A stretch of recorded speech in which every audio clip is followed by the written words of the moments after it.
Okay, confession time. I have an absolutely ridiculous fear of butterflies.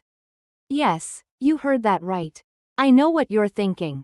How can anyone be afraid of those tiny, colorful insects flitting around so innocently? Trust me, I ask myself that every time I embarrassingly duck when one approaches. Growing up, I was always the kid who stood respectfully far from anything remotely resembling a bug. I blame my older brother, let's call him Eric, who, with unending enthusiasm, would chase me around the backyard screaming like a banshee, waving every insect he could find. It didn't help that Eric's favorite summer pastime involved egging me on to face my irrational phobia, while I was more interested in escaping to the safety of our house. Those backyard escapades created a deeply ingrained hesitance towards anything with more feet than I preferred, and butterflies somehow became the most menacing of them all. Now, flash forward to my college years. I've left my hometown with its eager summer insects, yet somehow, my fear of butterflies tagged along with me. Living on campus meant I encountered them more frequently, especially during the frolicsome spring semester. It felt like every time I went out, the universe decided butterflies needed another spectator show. The turning point came during a campus event, an afternoon dedicated to nature and peaceful relaxation, of all things. Yet, the peace part was questionable, given the copious amount of butterflies released from a nearby sanctuary. My friends were heading that way, and I had a split-second decision to make. Face my fluttering foes or concoct another creative excuse to leave. With the resolve that often accompanies a what the heck, let's do this moment, I followed. The path to the Serenity Zone, Butterfly Garden, was lined with curious students. I felt my pulse quicken, my brain whispering all sorts of escape strategies. Inside, it seemed a pastel tornado had touched down, wings of every hue flurried in the late afternoon sun. I captured my own dramatic montage. In one corner, I found myself hunching behind friends, internally negotiating how long I could maintain a low profile. At another point, I attempted a brief but intense session of standing meditation inspired by the Calm Your Mind article one read once, and utterly failed as a butterfly danced perilously close.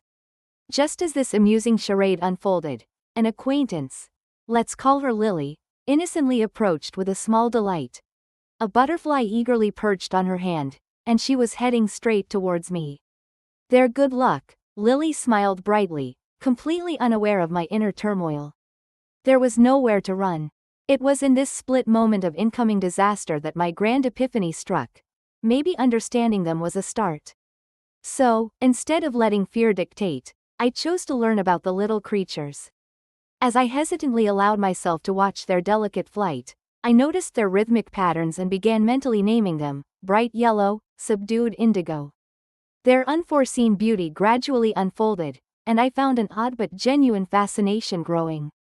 Encouraged by a small victory at the garden, in the following weeks, I found myself unintentionally delving into nature documentaries, reading up about how butterflies meant transformation, not terror. Challenging myself to see their fluttering delicacy as stories of change rather than as sinister plots didn't eliminate the fear overnight, but it started to shift it. As time passed, I reflected on the experience, realizing that my fear of butterflies was really about control, or, more precisely, my lack of it.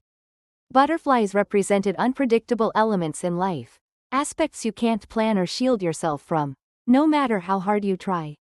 Embracing them, as uncomfortable as it was, became a practice in accepting uncertainty.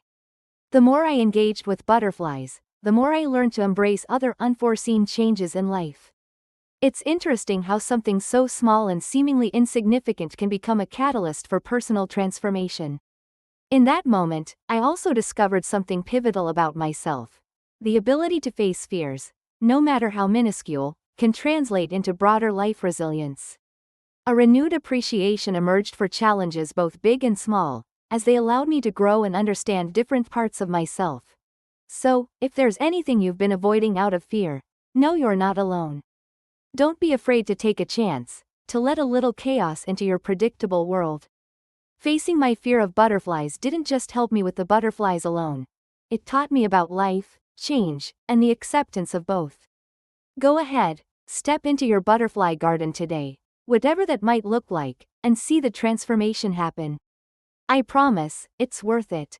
Let's share and support each other in facing the fears that bind us, and together, we can unveil the beauty in the unexpected.